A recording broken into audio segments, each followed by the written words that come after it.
pessoas de maior cultura, mais esclarecidas, não tinham conhecimento de muita coisa que foi falado aqui. Você vê o caso dos fumantes. Os fumantes têm 7 vezes mais possibilidade de ter problemas periodontais. E importante uma coisa dessa é que o fumante, aquele que é fumante mesmo, na maioria das vezes a gengiva não sangra. Então a pessoa não observa que está com a gengiva inflamada, que tem problema periodontal, que tem problema de gengivite. Então é muito importante que vocês consultem o dentista. Bom, para comprovar essas coisas todas, eu vou passar a palavra para os nossos debatedores. Primeiro vai ser o Dr. Fisto, né? Bem, boa noite a todos.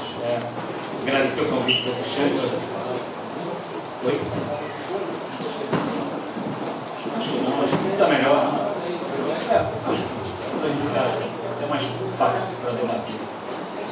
Agradecer o convite do Cristiano para poder participar desse evento. Oi?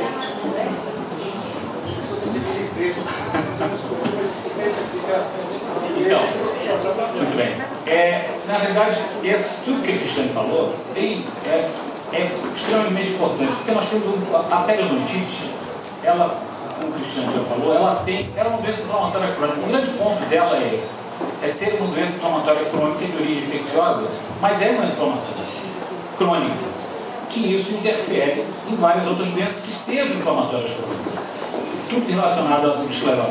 A aterosclerose é um processo inflamatório crônico. Não, tem um componente inflamatório, eu quero dizer. Tendo esse componente inflamatório, a periodontite, por ser uma inflamação crônica, pode interferir. Então, tudo relacionado à aterosclerose, como doenças cardiovasculares, infartos, derrames, hipertensão, diabetes tipo 2,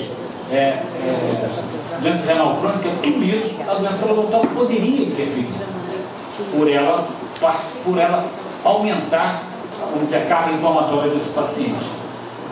Um ponto que a gente ainda tem dúvida é se eu tratar a periodontite, e isso é um ponto que a gente dentista precisa estudar, é saber se eu tratando a periodontite eu diminuo a incidência dessas doenças.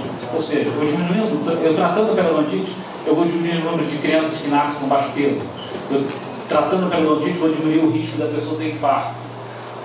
Tratando a periodontite, eu diminuo ou melhoro o controle do diabetes desse paciente, melhora a função renal, melhora a hipertensão. Isso foi um trabalho que foi feito lá no Hospital de Cardiologia com a equipe do professor Dr. Ivan Cordovil, mostrando que quando a gente tratava a periodontite, diminuiu massa ventricular esquerda, diminuiu a hipertensão sistólica e diastólica. Então, quer dizer, isso já aí é uma coisa interessante para nós dentistas. Lógico, a população também porque é o efeito do tratamento melhorando o perfil desses pacientes, ou melhorando o risco. Tem um trabalho que foi feito lá no hospital da UERJ, do Ernesto, com a doutora Raquel Bregman, que é da nefrologia, onde quando a gente tratou a periodontite durante 6 meses, a função renal desses pacientes melhorava, dos pacientes empregados. Ou seja, são pequenos dados que ajudam, quer dizer, a periodontite poderia estar participando dentro de um plano de tratamento global desses pacientes. Lógico, ninguém vai inventar a roda, ninguém vai querer dizer que periodontite é a coisa mais importante, não existe isso. Mas é mais um fator de risco. Quando a gente tem fatores de risco cardiológicos, fumo, diabetes, idade, sexo masculino, quem sabe que a periodontite não pode ser mais um desses fatores de risco a serem considerados dentro de todos os riscos que o paciente tem. Quer dizer, eu acho que ninguém vai inventar a roda, é simplesmente colocar mais um fator de risco dentro dos fatores de risco que compõem o risco global